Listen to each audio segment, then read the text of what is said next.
Hi everyone, Jay here with Libertas Inner Strength Training. Welcome. And today we are going to talk about emotions.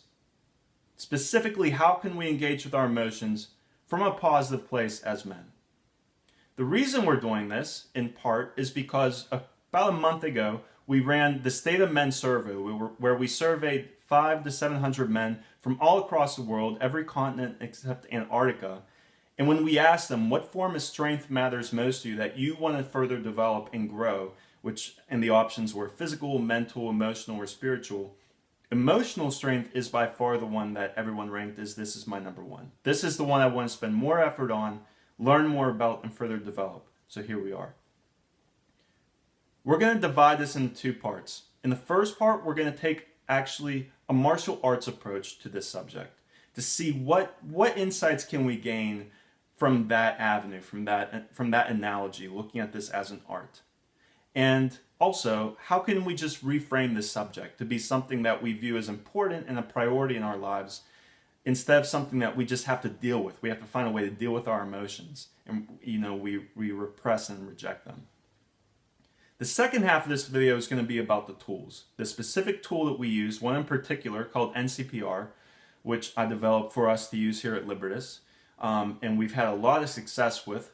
And we're going to separate that one so that you have a refresher if you want to go back to it just to see it immediately. And two, so therapists and counselors can use it with their clients and they can go right there instead of having to sit through, kind of this more theoretical part of the conversation. So let's begin. Let's start by, as I discussed, looking at martial arts. What insights do we have there? Well, anyone who's done martial arts knows that there's basically two different forms of martial arts, at least in a combative sense. You have striking and you have grappling. Striking is defined, well, not defined, but the nature of striking is we meet force with force. This is going to be something like karate, where if someone's, punching me from over here, I'm going to raise my arm and I'm going to try to, hit their arm somewhere across here so it blocks it. Or this might be Krav Maga, where someone, once again, is giving me a punch, and I'm responding by punching them back, and I'm probably moving a little bit to redirect their punch past me while I'm also landing one on their head or wherever I'm striking. This is really good and it's really powerful, but it's also extremely exhaustive. This takes a lot of energy, and to be able to fight multiple opponents for a long period of time takes a huge amount of training. You have to be in great physical shape, and you can't just come into this thinking you're going to win, because this is going to be difficult. It's going to take a lot out of you. You're constantly working and fighting off. Grappling is the entire opposite of this. Grappling is going to be something like judo or Brazilian Jiu-Jitsu, where I take someone's strike, their energy, and I use it against them. Aikido is also a great example of this. So let's say once again that someone's coming to punch me. What I'm going to do here is I'm not going to immediately meet their punch with force. I'm going to take it and I'm going to probably put some sort of a grip on it, and I'm going to move it past me. I'm going to step offline and I'm going to move it past me. And I'm going to have them break their stance while I twist my hips in some fashion, and I'm going to bring them down to the ground, or I'm going to bring them down past me, or something just to break them, to either bring them down so they are no longer a threat, or put them in a position that gives me an advantage and allows me to maneuver them. The positive parts about this approach is that for me, it requires very little effort and very little energy. I'm just redirecting. I'm applying a little bit of force, but in very small and very predetermined, is not the right word, but very conscious ways. I'm manipulating it. I'm not just allowing it to happen, and I'm not just, fighting it off. I'm saying, okay, this is here, and my opponent is going to do the vast majority of the work. I'm just going to ride the wave they gave me. I'm going to take it, and we're going to move it past me. That's it. And if they strike again, same thing. Move it past me. The positives to this is I can do this all day long. It doesn't matter how many people I have, assuming I'm trained to, be able to handle multiple attackers. I can do this for a long time. It takes energy, but compared to the energy it takes for striking, my God, it's totally different. I can do this so much longer while keeping good form, keeping positive attacks, and not getting totally exhausted. So how can we take a grappling approach to this subject? You know, how can we look at this and see emotions not as something we want to fight off, but something we want to work with and say, okay, this is here, you're coming here. What's here, and how can I, what's here for me to take, and how can I allow it to move past me without beating me down or taking me away or breaking me? How can I stay in a position of strength and power while allowing this thing to enter and then let it go? The first we have to change the idea that we have about our emotions. So, as a fan of Stoic philosophy and of a few other things, where reason and changing your thoughts is what matters most, it was always easy for me to know what I was feeling without actually feeling it. So I'm speaking to this as someone who, this is something I'm still kind of new in, and something I'm still learning to a high degree as well. I knew when I was feeling angry. I knew when I was feeling upset, or if I was feeling jealous or let down or frustrated, or when I was feeling happy or relaxed or joyful, those things too. But I was always looking at it from the outside. I was saying, here's this emotion, here's this feeling, and I can look at it, I can say, oh, this is probably caused because of X, Y, and Z, and maybe if I changed my thoughts around, X or Y, it would change it, and I wouldn't have this emotion enough. And that's all very positive, but I never really felt it. Like, I didn't actually feel that emotion. It was something I didn't want to feel it, because to me that was losing control. I don't want to lose control. But what this also is saying is, I'm rejecting myself.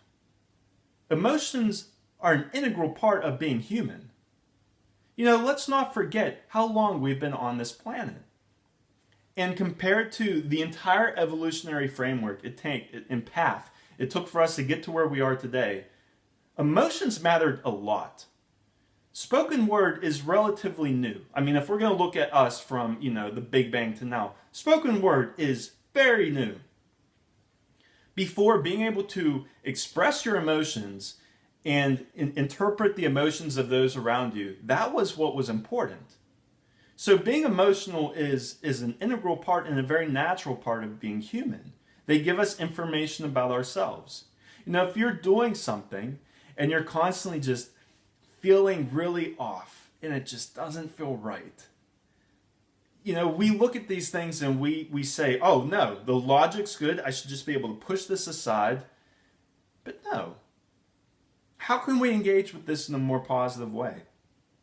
How can we actually feel this and not see it as something we need to reject? Because if we're going to come from a place of inner strength, we are coming at this with the assumption that I am already whole, I'm already complete, which also means I inside am okay. Whatever's coming out from my core is inherently and intrinsically good. So if something's coming out within me, I want to pay attention to it. I want to see what it is. And I want to see how I can work from a place of self-collaboration instead of self-conflict. One of the best stories that I have to relay this is a story that was shared in the book Honoring the Self by Nathaniel Branden, which was a huge and very influential book for me. In it, this guy was a psychotherapist, and he gives a story of a time when a guy rushed into his office one day and said, Dr. Branden, please, I desperately need your help. I desperately need to do work and therapy with you. Please, will you take me on as a client? He sits back and is like, shit. No, I can't. I already am over my patient load. I'm working with too many people. I'm not giving enough time or attention to my family at home. I'm not taking care of me. I'm already at a breaking point. And I can't bring someone else on, because that's going to hurt my clients, it's going to hurt my family, and it's going to hurt me. And even though it pained him to say this and realize this, he told the guy, I'm sorry, I can't. I just can't do it. He said, please, please, please. No, I'm sorry, I can't. So the guy leaves. And he's sitting there, he's like, I did the right thing. I did the right thing because I did the logical thing. This was totally valid. This was totally right. But he couldn't shake it. Something still just did not feel right. Saw his other clients, couldn't shake it. Decided to clean the entire office, couldn't shake it. I think he had something like a fish tank or something, cleaned the whole thing, broke it down. Still, couldn't shake it. And finally, it wasn't until the very end of the day, after hours of fighting it, that he sat down in his chair, exhausted, and he just said, I feel guilty. I feel guilty. I feel guilty. I feel guilty. I feel guilty. And by the 20th time, he just recognized what he felt and expressed it to himself. He was wearing a smile on his face. Yes, he did the right thing by saying no to the gentleman that walked in the door. However, he could not ignore nor reject in a healthy way a very innate emotion that came out from within him. You know, so we can look at it, if that was one of us having an experience like this, we can look and say, okay, me feeling guilty, how can I deal with this in a more positive way? How can I just recognize this and accept this? And what does this tell me about me? Well, this tells me I want to help people. This is something I value. This is something that's important to me. Okay, well, what can I do about it?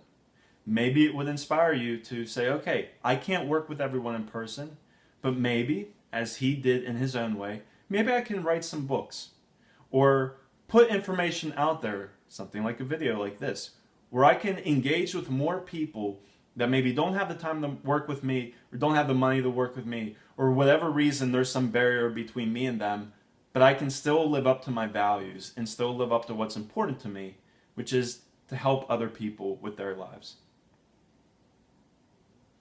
By looking at that emotion in a positive way, we find new opportunities. If we would only look at it and say, no, I reject this, I repress this, the logic's clear, I'm done, I'm just going to bury this until I don't feel it anymore, we would never get those outcomes. We would never see those things. So whenever I'm working with people, or any of us at Libertas are working with people, we say, what data do you have? How can we look at our emotions, your emotions, as a way of looking at them as data? This is something that just says, I am feeling blank. What does that blank tell me about this present moment? What does it tell me about myself? How can I look at this as something that gives me information about myself instead of something I just have to reject and push away? Now, a very powerful way we have for doing this is by the technique NCPR that we developed here, and we're going to bring up in the next video. So stick around, and I hope you enjoy it. Thanks.